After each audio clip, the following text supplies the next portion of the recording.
Well, today we move on to chapter 6 of Matthew. It's about halfway through the Sermon on the Mount, and you can see why whoever did it put a chapter division here, because there's a clear change of focus from dealing with bad teaching to dealing with bad practice. Positively, we could say that we are now dealing with what true righteousness looks like in the kingdom of God. And in this particular section that we just read together, we can see some specific threads running throughout. But I have opted to title this sermon, Man's Reward or God's Reward. Now, there are other thoughts, as I say, that we could pick up on, but that does seem to capture the overarching thought in this passage. The question is, who would you prefer to receive a reward from? From men or from God? This passage, of course, then helps us focus our minds on that very issue. Because sadly, if we were left to ourselves, we would most likely fall back into old habits that really do belong to the old nature. Now we have to remember that the fact that God rewards anybody is amazing, but we must not think of those rewards as being anything other than something gracious on God's behalf. They are not given to us or to anybody out of any sense of debt or due. Give you an example. You might see a poster saying, stuck on the lampposts and such like around the island. You might see a poster saying, missing budgie, colour blue, answers to the name of pretty boy. £1,000 reward for safe return. And should you find a blue budgie that answers to the name of pretty boy and you return it to the owner will be obliged to give you £1,000. Well, we must not ever think of the rewards that God gives as being anything like that. There's no due, there's no obligation involved in that. God does not owe us anything. Even if we were perfectly upright, without any taint of sin whatsoever, as man was originally created, then we would still have no call on God. You remember what Jesus taught elsewhere. He said, when ye shall have done all those things which are commanded you, say, we are unprofitable servants, we have done that which was our duty to do. You'll find that in Luke 17 and verse 10. Even if you've done everything that you were supposed to do, you've only done your duty. We are unprofitable servants. But there is a consistent thought that pervades the Bible, that God will reward people for certain things. He says here that he will. Now, just as I said, the portion we are considering today, it leads us away from the poor teaching of the scribes and the Pharisees, the sort of thing that Jesus tirelessly had to correct. It leads us away from that to consider then their poor behaviour and then what God actually does expect of us. And we see that there are three things in this passage that we might think of as peculiar religious duties. And by that I mean they are things that most would have readily identified as a measure of the reality of a person's religion. Looking after the poor, praying and fasting. You might not recognize all three of those, and you might think of other things that are peculiarly religious. But the principles set down here, those principles are applicable to all related actions. But then note, for each of these, we are told to do them in secret, that God will reward such as do so, and that those who are more concerned with the opinions of men already have their reward. Now, for each of these duties that we are told to do in secret, there is the added statement about thy Father which seeth in secret. The reason our God sees what goes on in secret is laid out in verse 6, thy Father which is in secret, he says. The point is that we might be hidden from view from our fellow man, but nothing is hidden from our God, because he is literally everywhere. And that's what we call God's omnipresence. The omni bit means all. He is all present. And that doesn't just mean he's spread out everywhere. It means that he is literally in his fullness absolutely everywhere. There is nowhere that God is not. So everything we do in the full glare of the sight of God. And of course that in itself should regulate our behaviour to some extent. Even some of the most ardent atheists acknowledge that people behave better if they believe in God. And of course that's very ironic itself, because if the atheistic worldview was correct, there would be no such thing as better. There would only be what is. You can't say that something is better than something else if the atheistic worldview is correct. But they acknowledge themselves that those people that believe in God behave better. It is true, of course, that God is watching over us, and if we are aware of that, if we accept that, then it will control our behaviour to some degree. That it does not control our behaviour fully is both self-evident, we see it everywhere we look, and it's evident from what Jesus himself teaches us here. So with giving to the poor, or giving alms, as it's written here, people like the Pharisees, well, they made a big song and dance about it. Jesus described it as sounding a trumpet before thee. And we are told that that is how they behaved in the synagogue and in the streets. Nothing was off limits to them when it came to showing off. Now, although this blowing a trumpet has become something of a turn of phrase for us, it must have had its origin somewhere. So, even though there is no record of such literal trumpet blowing by these Pharisees, it wouldn't have been out of keeping with their behaviour. It would have been just like them to do such a thing. It may well be that they blew something, a horn or a trumpet, under the pretense of calling to the poor. Come, I've got money or food or something for you. It wouldn't surprise me. Well, we don't know. I'm just saying that's not out of keeping with their behaviour. But it was also like that in their prayer lives as well. In the 5th verse that we read together, it says that they love to pray, standing in the synagogues and in the corners of the streets, that they may be seen of men. So something else they did is they made great long prayers, but they consisted of just repetitious words. They were long prayers, but they weren't more words involved.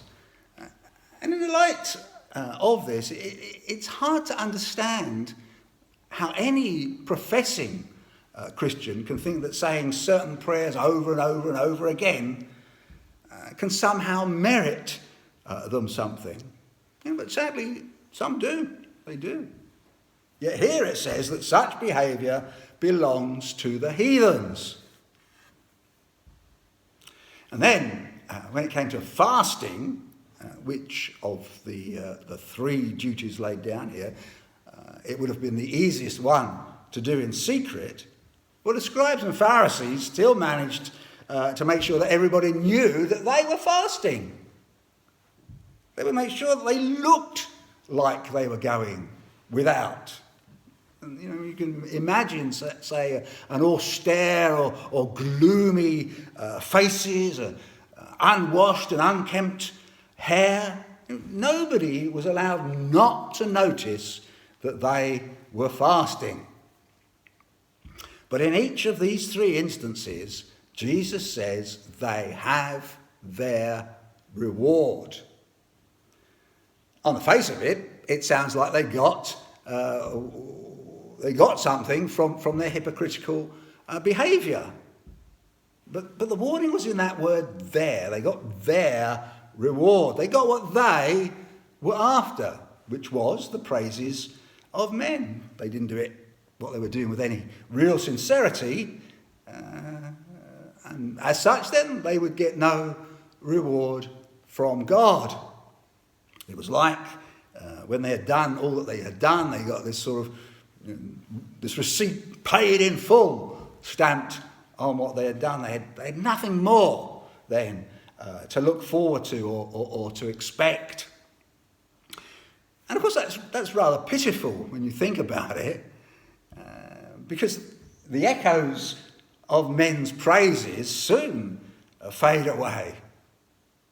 And so hypocrisy not only raises a bit of a smell in the nostrils of others, but the return of hypocrisy is so paltry.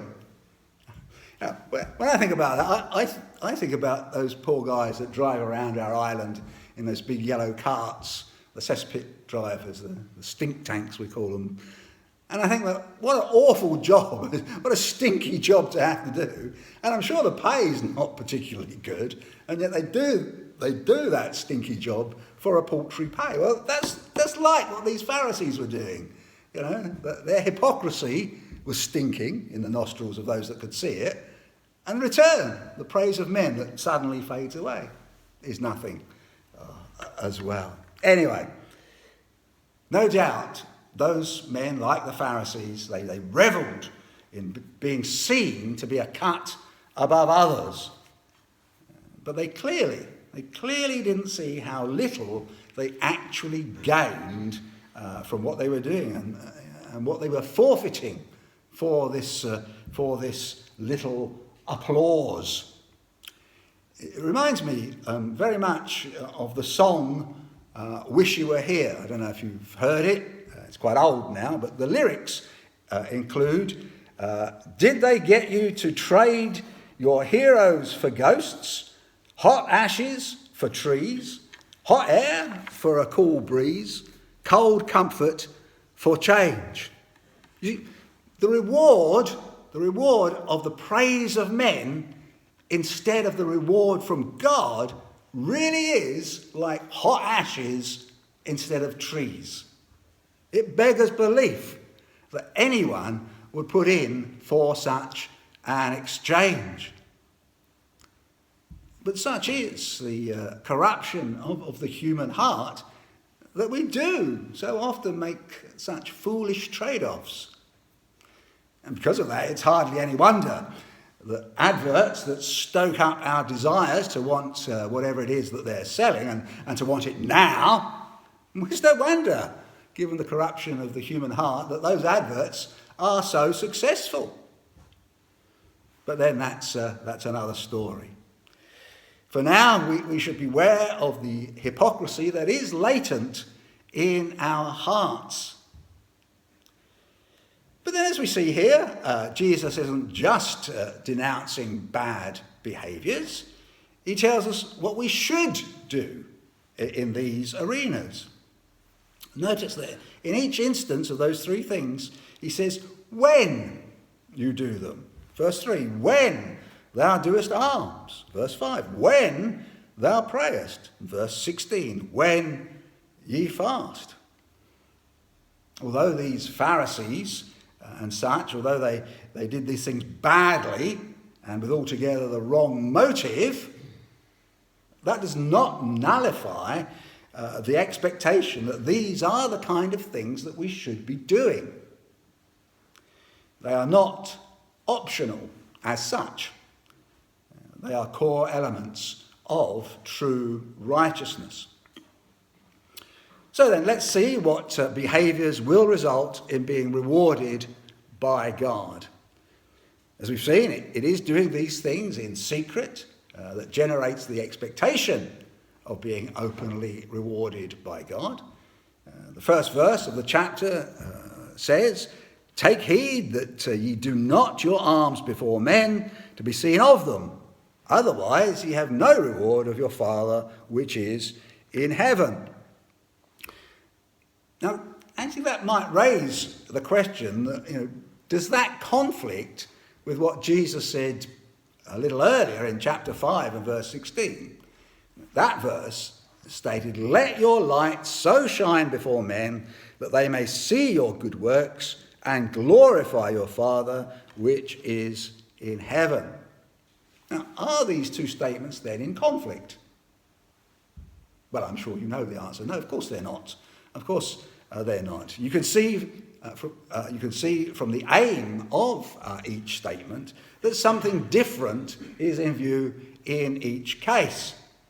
In the verse from chapter 5, it is the glory of God that is in view.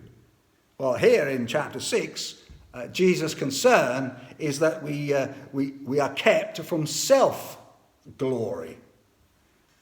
This is emphasised here, by the way, by the need to keep our left hand from knowing what our right hand is doing.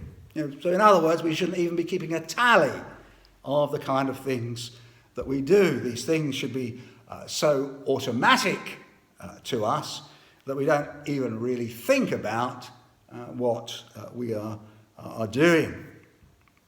So Jesus then, he exhorts us to give ourselves to good works with a pure heart, to do what is right before God and not to make a parade for ourselves before men.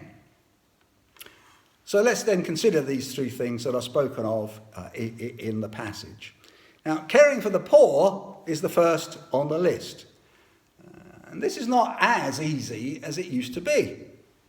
It was very much a function of the church to care for the poor in over many decades, over many centuries, in fact. But more and more that has been taken on by the government, and I'm not sure how good a job they are doing of it. And that's the truth. I'm not sure, but that's because either by accident or by design, poor people in Guernsey have become almost invisible. Indeed, it's not impossible to move among certain circles that you never come across even a thought of a poor person. So say some in those circles might even query whether there really are poor people in Guernsey. But the reality is that there are poor people. But I expect that we have all heard someone or other say something like, well, how come they afford posh cars and satellite TV? And then what happens is in our minds, they all get tarred with the same brush. But we really should resist such thoughts. Because when Jesus said, "For ye have the poor with ye always," he said that in Mark 14 verse 7, he wasn't making it up. There are always poor people. But then I'm sure you're probably asking yourselves, well, if we cannot tell who these poor people are, how can we help them? Well, first of all, of course, you may know someone who is genuinely poor. So you can help them. You can help them if you know someone genuinely poor. And of course, if you thought it was appropriate, you could share that knowledge with us so that we could help them too. But then there are other ways. If you don't know any poor people and you want to help them, you can look on the website of the Guernsey Welfare Service. They provide food for those in need. And they also detail what kind of foodstuffs are in short supply. So you can fill a specific need if you want to. But I don't think we'd be stretching the meaning of almsgiving by saying that it refers to any kind of need. So if you wanted, you could also view the Association of Guernsey Charities website to see if you could help any of those charities. But then what we can't forget is that there most definitely are poor people around the rest of the world. And if you want to focus your help on specifically Christian poor people, there are organisations that we know of, like the Barnabas Aid, for example. But there are plenty of other organisations and charities that seek to bring relief to the needy. And I would just caution you, though, I'm giving you a bit of advice, I suppose, but I caution you that to make sure, to the best of your ability, that your giving does actually go to the needy. Because sadly, there are some organisations where your giving just gets sucked up in administration costs, and you want to avoid that at all costs. So what I'm not doing is I'm not telling you what to do with your money. That's not my place. And I know that many of us are pensioners, and pensions don't stretch that far. But one way or another, caring for the poor and needy is an expectation. And I certainly believe that the government has made that harder for us. What I've sought to do is simply to show that despite that difficulty, there are still opportunities to fulfill that expectation. Well, secondly, on this list is the matter of prayer. And again, as we saw, this is something that is expected. It's something that's expected of us. Prayer is not then about us. It's not something that we simply come to when we've got a need. Sadly, that's very often the case, isn't it? Prayer, when we come to prayer, the first thing that comes out of our mouth is something that we want.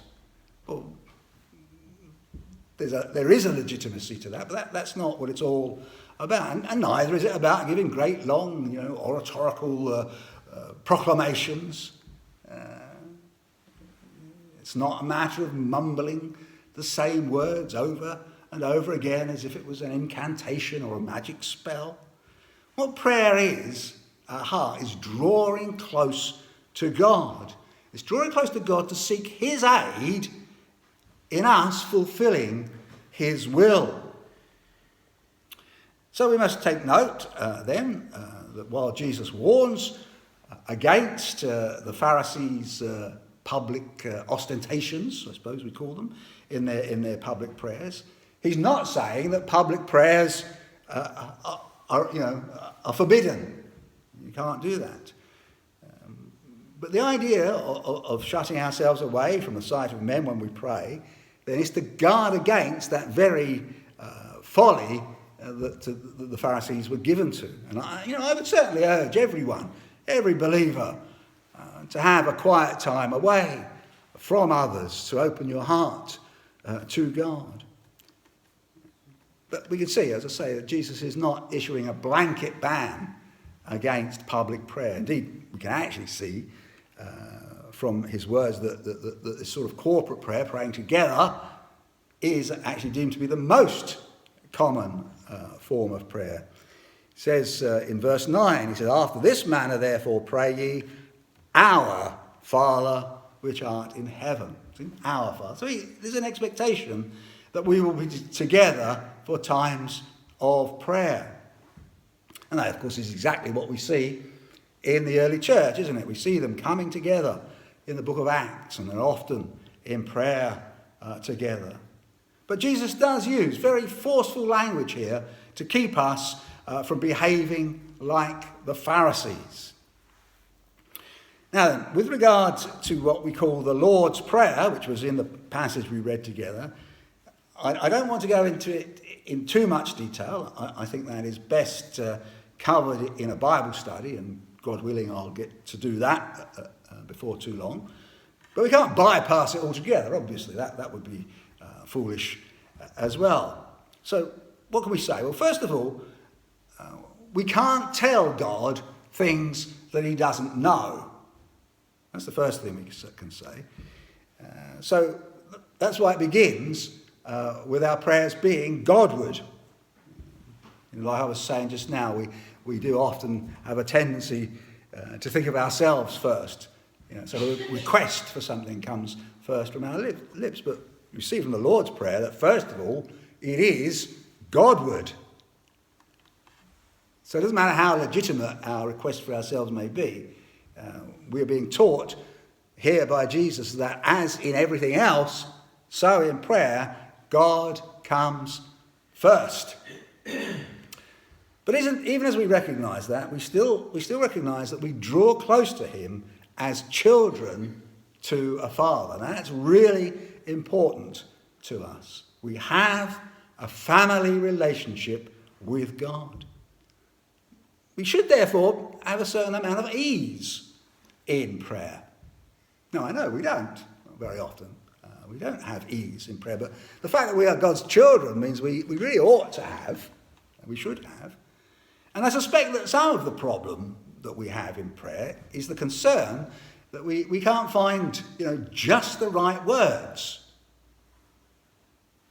But the antidote to that is that, do you think that a father, and a father that knows everything, really cares whether you have just the right words?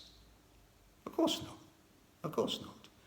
So our first concern should be that he is honoured and that he may remove all hindrances to his purposes being fulfilled in our lives and in the world.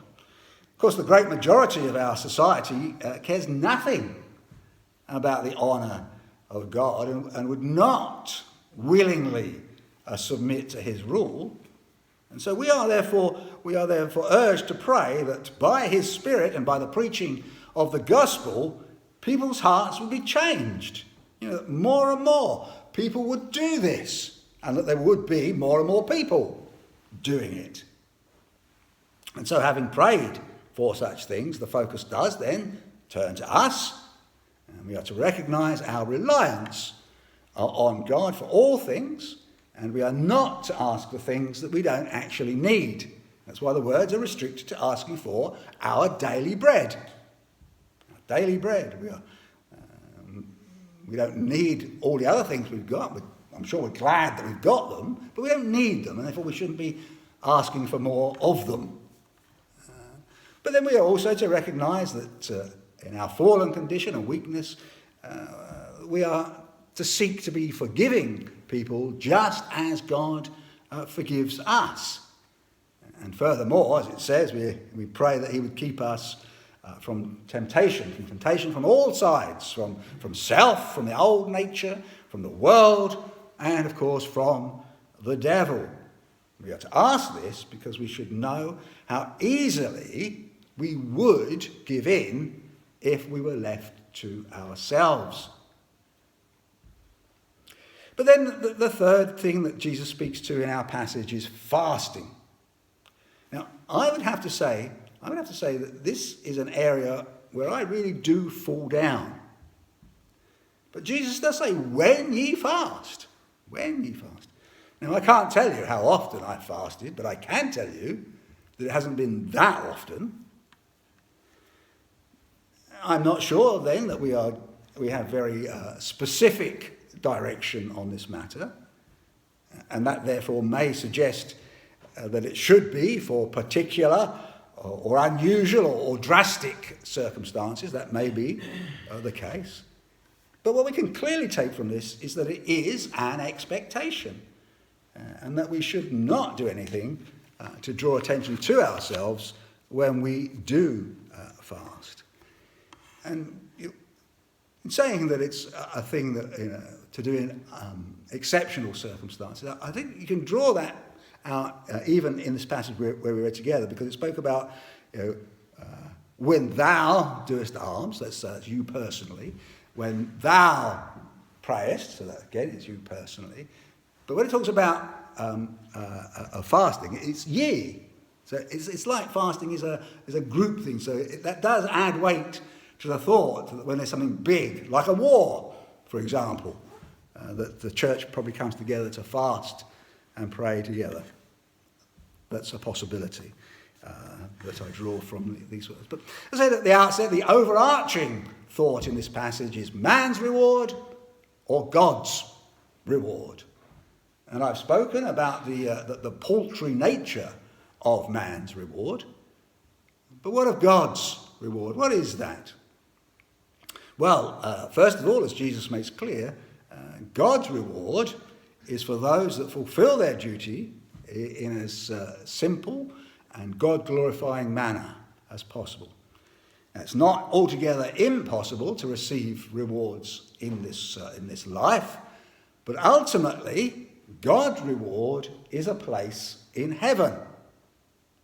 As I've already made clear, this is not a matter of debt, but of his boundless grace.